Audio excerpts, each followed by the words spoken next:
بسم اللہ الرحمن الرحیم۔ چوتھا حق روزہ ہے۔ توحید، نماز اور زکوٰۃ کے بعد اب ہم آتے ہیں روزے کی طرف۔ اللہ تعالیٰ سورہ بقرہ میں فرماتے ہیں یا ایھا الذین آمنوا کتب علیکم الصیام کما کتب علی الذین من قبلکم لعلکم تتقون۔ اے ایمان والو، تم پر روزے رکھنا اسی طرح فرض کیا گیا جس طرح تم سے پہلی امتوں پر بھی فرض کیا گیا تھا تاکہ تم پرہیزگار بن جاؤ۔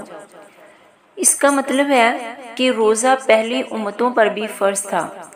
اسلامی شریعت میں مسلمانوں پر سال بھر میں 1 ماہ کے روزے فرض کیے گئے تھے۔ روزے کا مطلب یہ ہے کہ دن بھر یعنی صبح صادق سے غروب شمس تک آدمی کھانے پینے، بیہودہ گوئی، فضولیات سے پرہیز کرے۔ روزے کی فضیلت میں بہت سی احادیث آئی ہیں، ان میں سے چند ایک یہ بھی ہے۔ سیدنا ابو ہریرہ رضی اللہ تعالیٰ عنہ فرماتے ہیں رسول اللہ صلی اللہ علیہ وسلم نے فرمایا، اللہ تعالیٰ فرماتے ہیں آدمی کے سب اعمال اس کے لیے ہیں لیکن روزہ خاص میرے لیے ہے اور میں خود ہی اس کی جزا دوں گا۔ یعنی روزہ ایک ایسی عبادت ہے، اس کا بدلہ عام نیکیوں کی جزا سے ہٹ کر میں خود ہی دوں گا، قیامت کے روز ہی بتلاؤں گا۔ سیدنا ابو امامہ رضی اللہ تعالیٰ عنہ فرماتے ہیں کہ میں نے نبی کریم صلی اللہ علیہ وسلم سے عرض کیا مجھے کسی بڑے عمل کا حکم دیجیے۔ رسول اللہ صلی اللہ علیہ وسلم نے فرمایا روزے رکھو کیونکہ کوئی عمل اس جیسا نہیں۔ میں نے دوبارہ عرض کی اے اللہ کے رسول مجھے کسی بڑے عمل کا حکم دیجیے۔ آپ صلی اللہ علیہ وسلم نے فرمایا روزے رکھو کیونکہ کوئی عمل اس جیسا نہیں ہے۔ مطلب یہ ہے کہ بعض خصوصیت کی بنا پر روزہ ایک ایسی عبادت ہے جس کی کوئی مثال نہیں، کیونکہ انسان جب روزہ رکھتا ہے تو اللہ کی محبت اور اس کے خوف کی بنیاد پر گناہوں سے اپنے آپ کو بچائے رکھتا ہے۔ رسول اللہ صلی اللہ علیہ وسلم کا فرمان ہے الصوم جنۃ من عذاب اللہ کجنۃ احدکم من القتال۔ روزہ تمہیں عذاب الہی سے اسی طرح بچاتا ہے جس طرح ڈھال تمہیں لڑائی سے بچاتی ہے۔ سیدنا ابو ہریرہ رضی اللہ تعالیٰ عنہ سے روایت ہے نبی کریم صلی اللہ علیہ وسلم نے فرمایا روزے دار کو 2 خوشیاں نصیب ہوتی ہیں، ایک تو اس وقت جب وہ روزہ افطار کرتا ہے اور اپنے افطار پر خوش ہوتا ہے، دوسری خوشی اسے اس وقت ملے گی جب وہ اپنے پروردگار سے ملاقات کرے گا۔ سیدنا عبداللہ بن عمر رضی اللہ تعالیٰ عنہ فرماتے ہیں رسول اللہ صلی اللہ علیہ وسلم نے فرمایا الصیام والقرآن یشفعان للعبد۔ روزہ اور قرآن دونوں بندے کی سفارش کریں گے۔ یقول الصیام، روزہ کہے گا رب انی منعتہ الطعام والشراب بالنہار، اے میرے پروردگار میں نے اسے دن میں کھانے اور پینے سے روکے رکھا، فشفینی فیہ، اس کے حق میں میری سفارش قبول فرما۔ ویقول القرآن، اور قرآن کہے گا ربی منعتہ النوم باللیل فشفینی فیہ، قرآن کہے گا اے میرے رب میں نے اسے رات کو سونے سے روکے رکھا، یعنی اس نے تراویح میں قرآن سنا لہٰذا اس کے حق میں میری سفارش قبول فرما۔ رسول اللہ صلی اللہ علیہ وسلم فرماتے ہیں فیشفعان، ان دونوں کی سفارش جو ہے وہ قبول کی جائے گی۔ سبحان اللہ۔ سیدنا ابو ہریرہ رضی اللہ تعالیٰ عنہ فرماتے ہیں رسول اللہ صلی اللہ علیہ وسلم نے فرمایا کہ اس ذات کی قسم جس کے ہاتھ پہ محمد صلی اللہ علیہ وسلم کی جان ہے، روزے دار کے منہ کی بو جو ہے وہ اللہ تعالیٰ کے نزدیک مشک کی خوشبو سے بھی زیادہ پاکیزہ ہے۔ سبحان اللہ۔ یعنی اب رمضان المبارک میں روزے جیسی عظیم الشان عبادت کے ساتھ ایک اور عبادت یعنی تراویح کا بھی تحفہ ملا۔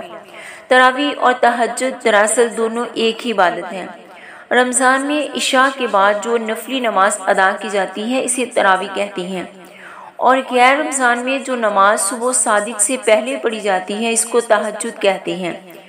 احادیث میں قیام رمضان یعنی تراویح کی بڑی فضیلت بیان کی گئی ہے۔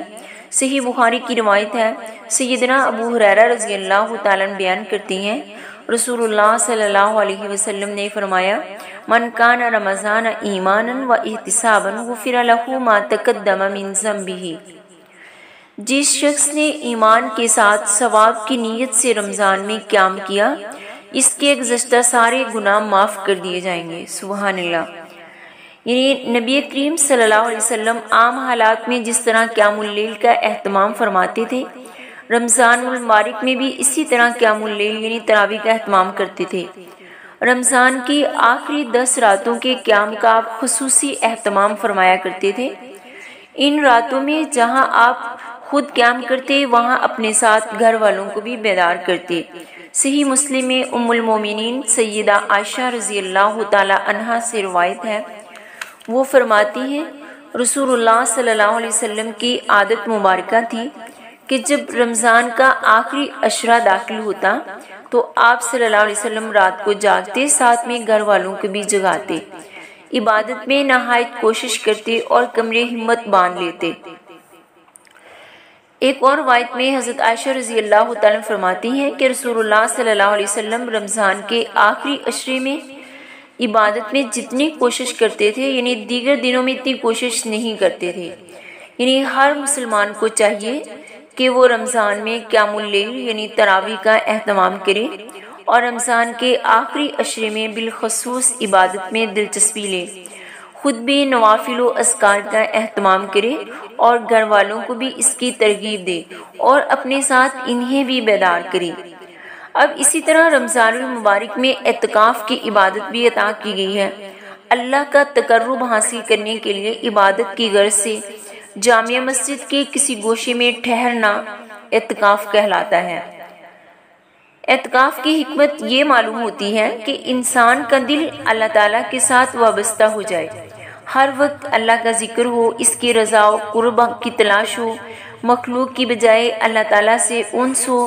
نبی کریم صلی اللہ علیہ وسلم کی عادت مبارکہ یہی تھی کہ آپ رمضان کے آخری عشرے میں اعتکاف کرتے تھے، جیسے کہ صحیح بخاری میں سیدنا ابو ہریرہ رضی اللہ تعالیٰ عنہ سے روایت ہے، وہ فرماتے ہیں، نبی کریم صلی اللہ علیہ وسلم اپنی وفات تک مسلسل رمضان کے آخری عشرے میں اعتکاف کرتے رہے، یعنی آپ کا عام معمول یہی تھا۔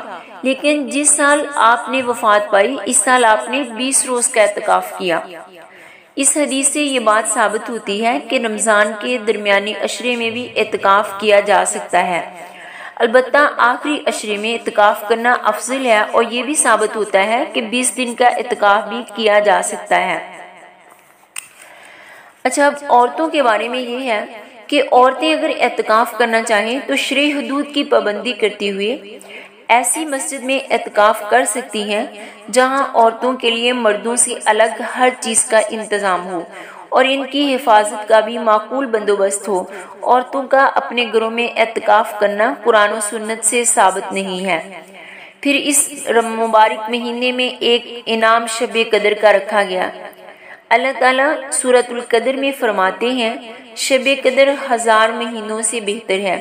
صحیح بخاری میں سیدنا ابو ہریرہ رضی اللہ تعالیٰ عنہ سے روایت ہے، رسول اللہ صلی اللہ علیہ وسلم نے فرمایا، من قام لیلۃ القدر ایمانا و احتسابا غفر لہ ما تقدم من ذنبہ، جس شخص نے شب قدر میں ایمان کی حالت میں اور ثواب کے لیے قیام کیا تو اس کے یعنی صاحب کا صغیرہ گناہ بخش دیے جائیں گے۔ اللہ تعالی ہم سب کو نیک اعمال کرنے کی توفیق عطا فرمائے، آمین۔